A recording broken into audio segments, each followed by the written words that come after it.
If you would, please put your hands together for our next stand-up comedian, George Hoffman.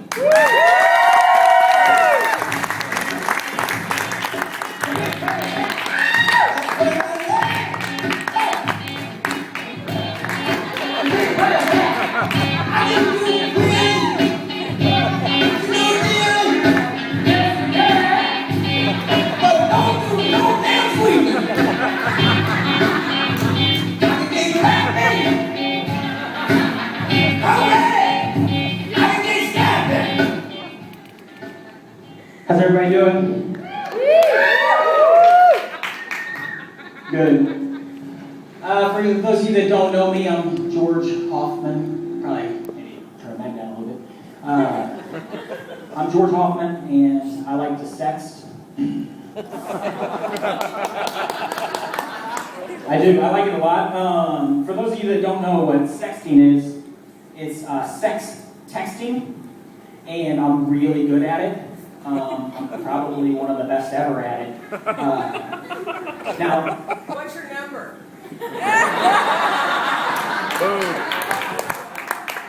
5768663.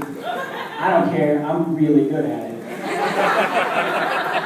I would sex the hell out of you.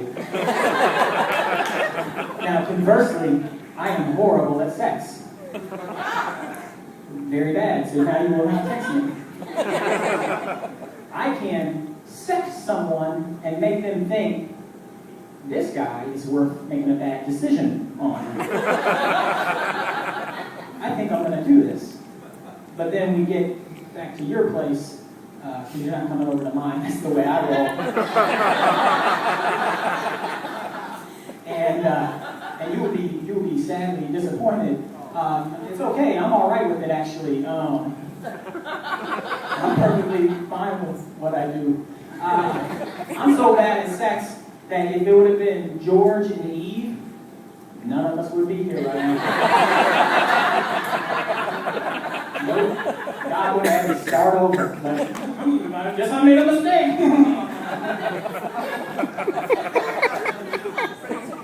So, I have a broken leg. It's this one right here. I broke it here at the Skinny Improv, doing improv. I jumped over some chairs and I landed right about here. And I broke it. Now, what's funny about that is not much, to be honest. Come to think about it. But right before the show, people say this all the time, but it was the first time anybody, and I promise this really happened, somebody said, break a leg! Okay! Done!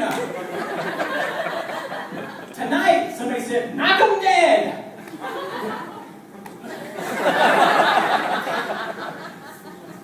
You'll find me on CaseNet tomorrow. So let's see. It's been a big year. This last 12 months has been a big year. We've had Lindsay Lohan in the news. Lindsay Lohan, anybody a fan? Lindsay Lohan? I don't care. I am. She's been in the news for being a skank. We've had Charlie Sheen in the news. He's been winning, so good for him. And today, I don't know. Does anybody go to TMZ? Does anybody go to TMZ?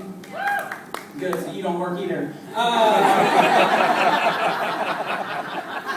I was on TMZ today, and I found out some interesting trivia.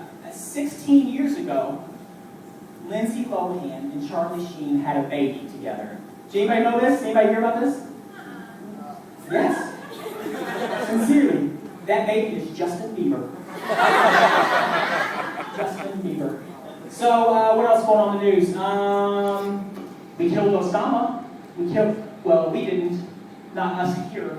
But everybody give it up for the troops. Good. Now, I can tell immediately when I said we killed Osama, people were like, oh, I don't think I would do a troops joke, George. I'm doing it. Again, not we, but I don't know if you guys pay attention to stuff quite as much as I do, or when you're a comedian, a lot of people tell you stuff and you get to become in the know, so to speak. Plus you lie about a lot of stuff. And And I found out the real story to this. Does anybody think they know the real story? Has anybody read about this on CNN and all that stuff? Anybody? No? You don't care. Screw it, he's dead. Well, what happened was, Osama bin Laden happened to answer an ad, a misconnections ad on Craigslist. And that's how they found him. It did. I guess he checks it every day, and he was on there, and he's like, oh, he's Italian all of a sudden. He disguises his voice a lot so people wouldn't find him. He's like, oh, look, now he's Asian.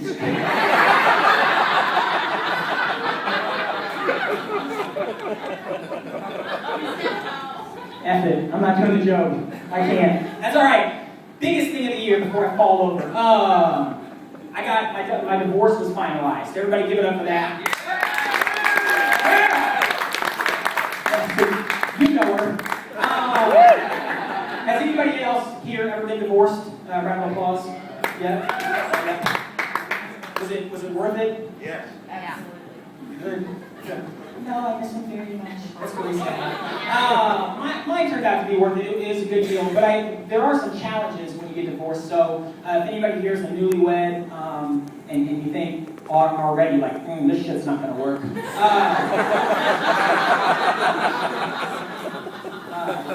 Just try not to have a kid. Now we had a kid, and our kid is beautiful, but the challenge is raising a kid when you are in a split family. She has one way of trying to raise our son, and I have the right way to raise him. But he's smarter than both of us. He's starting to use it to his advantage.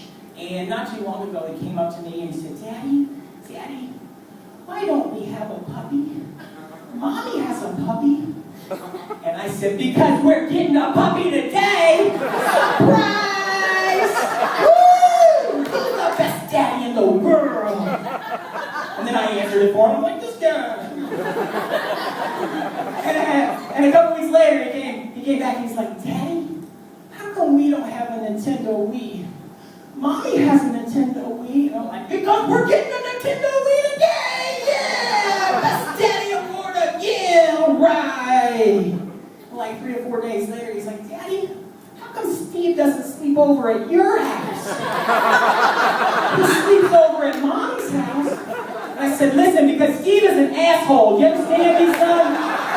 You don't bring this shit up in my house anymore. I'm not paying rent around here. Talking trash to your dad. What's wrong with you? An asshole. Get back in there and play that Wii.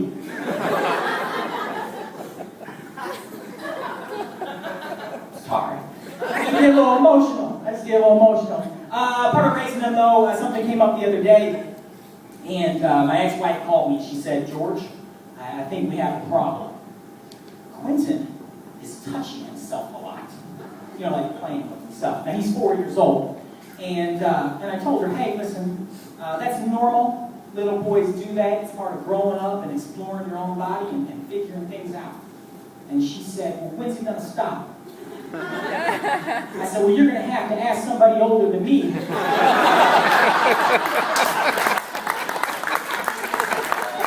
I wake up in the morning, my hands down there, I go to bed like that. I make sandwiches like that. So the moral of the story is don't eat a sandwich at George's house. Fact. So he's a good kid, though. He's a real good kid. He recently started bringing up religious conversations. And it started, we were driving down the road the other day, and he said, Daddy, we hate the Jayhawks because God made us that way, right? And I know as a parent, I should have said, well, no, man, we don't hate anybody. But I simply said, yes, we do. That is absolutely a fact. But it got me thinking a little bit, about God and about religion. And to be honest, I guess I don't go to church enough because I had questions myself, but I couldn't ask a 4-year-old. That doesn't make any sense. Although he was right on the first case, so maybe I should have. But I got to thinking about, how did God decide to write the Bible and Scripture and the Ten Commandments? And the only thing I could come up with, being a Bible expert that I am, was that, people know me, was that God was having a party, right? But there were just too many people at the party. And he started looking around. He's like, I don't know half these people here. We need to put a limitation on who gets here. And he looked at Moses, and Moses was chilling out with him for some reason. And because it's part of the joke. And he said, Moses, we need to come up with some rules. And Moses just looked at him and said, okay, because he was talking to God. What else are you going to say, And then he looked over, and there's this dude, and this dude is taken off with a lamp at the party.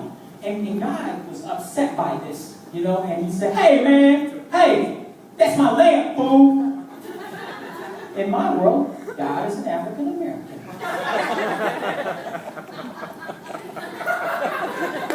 Smile and say it's my joke. And the guy looked back at me and said, hey, look, there are no rules up here. I need a lamp too. I'm going to take a lamp. And God said, no, we have rules. He goes, you have rules? And he said, yes, we have rules. He looked at Moses. He said, hey, man, write this shit down. And Moses, I know, I couldn't believe you said it either. Like, that's unusual for God to talk that way. Why is he doing it? So he said, rule number 1. Now, later they were changed and stuff, but you have to understand it. It's all part of the joke. Thou shalt not steal. All right? And so the guy said, hey, man, I'm sorry. I didn't know that was a rule. And God said, are you writing this down? And Moses said, hey, I don't have any paper or a pen. He said, I don't care. Chisel it into some stone or something. Just get this rule down. All right? This is serious. So the party's going on. Everybody's having a good time. Everybody's having a good time at the party. And he notices that this guy, same guy, is hitting on his woman. No, I know what you're thinking. God has a lady friend. In this world, he does. So God gets upset by this again. He said, hey, man, hey, that's my lady. I know she's dressed like that's the way I like her to dress. Yes, we have a rule about that. Right. If thou shalt not covet. Yeah. Just write down thou shalt not covet, fool. No, don't write down fool. This needs to be professional. I'm not trying to... You don't have to do everything I say. Listen, man. I'm going to make a book about this, and Mel Gibson's going to make a movie. It's going to be sweet. So this party's going on. Parties last for a long time in heaven. And also this guy, he can't stay out of trouble. I mean, he eats all the chips. And there's nothing that makes God more upset than when you eat all his chips. If you all went to church, you would know this. Same. And so finally, God had enough. He said, hey, what is your name? And the guy said, Lucifer. Lucifer? Oh, Mark and Cindy's kid.